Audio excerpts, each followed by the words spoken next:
বৃষ্টির সঙ্গে পড়া শিলা কুড়ানোর অভিজ্ঞতা অনেকেরই আছে। ঝুম বৃষ্টি, ঝড়ো হাওয়া, এর মধ্যে সাদা রঙের ঠান্ডা গোলক শিলার অবিরাম ঝরে পড়া, এসব চকচকে সাদা রঙের ঠান্ডা গোলক শিলা দেখে অনেকেই লোভ সামলাতে পারি না। আমরা এটাকে নিরাপদ ভেবে খেয়ে থাকি। অনেকে শিলাগুলোকে কোনো পাত্রের মধ্যে রেখে এগুলো গলে যাওয়ার পরে পানিটা পান করি। বৃষ্টির শিলা খেলে মানবদেহের কোনো ক্ষতি হয় কিনা বা এর কোনো উপকারিতা আছে কিনা আজকের ভিডিওতে সেটা জানার চেষ্টা করব।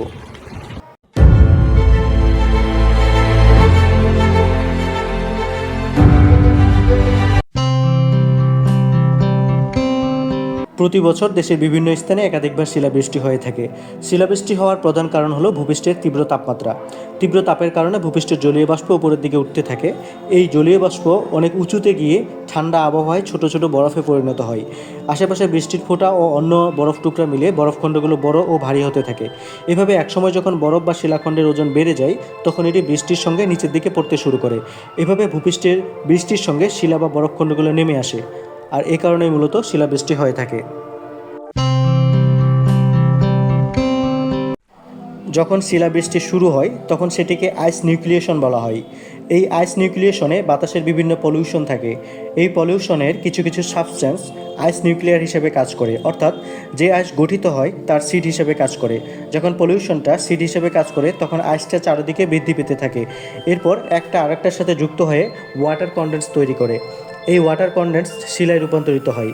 শিলাটা যখন বাতাসে হালকা থাকে তখন ভেসে থাকে, যখন এটি ভারী হয় তখন ভূপৃষ্ঠে নেমে আসে। মেঘ বা বৃষ্টি তৈরির জন্য যে জলীয় বাষ্প সঞ্চিত হয় সেখানে দূষিত অনেক পদার্থ থাকে।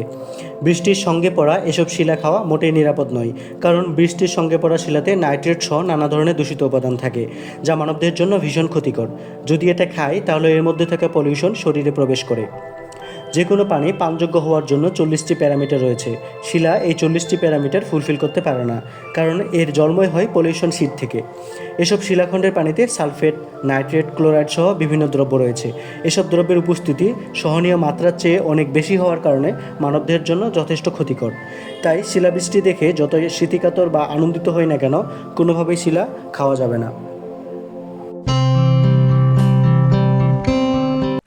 আমরা অনেক সময় আকারে অনেক বড় বড় শিলাখণ্ড দেখতে পাই, আবার অনেক সময় ছোট ছোট শিলাখণ্ডও দেখতে পাই। এর কারণটা কি? শিলাখণ্ডগুলো যখন বেশি ভারী হয়ে যায় তখন তার ওজনকে আর বায়ুমণ্ডল ধরে রাখতে পারে না, তখন এগুলা শিলাবৃষ্টি আকারে ভূপৃষ্ঠে নেমে আসে। বায়ুমণ্ডলে থাকা শিলাখণ্ডগুলো আকারে অনেক বড় থাকে। মাটিতে ঝরে পড়ার সময় শিলাখণ্ডগুলো একে অন্যের সাথে ঘর্ষণের ফলে ভেঙে ছোট হয়ে যায়। যেটি কোনোটার সাথে ঘর্ষিত হয় না সেটি আকারে বড় থাকে, আর যেটি অনেকগুলোর সাথে ঘর্ষিত হয় সেটি ভেঙে আকারে ছোট হয়ে যায়। এই কারণে মূলত শিলাবৃষ্টি আকারে ছোট বা বড় হয়ে থাকে।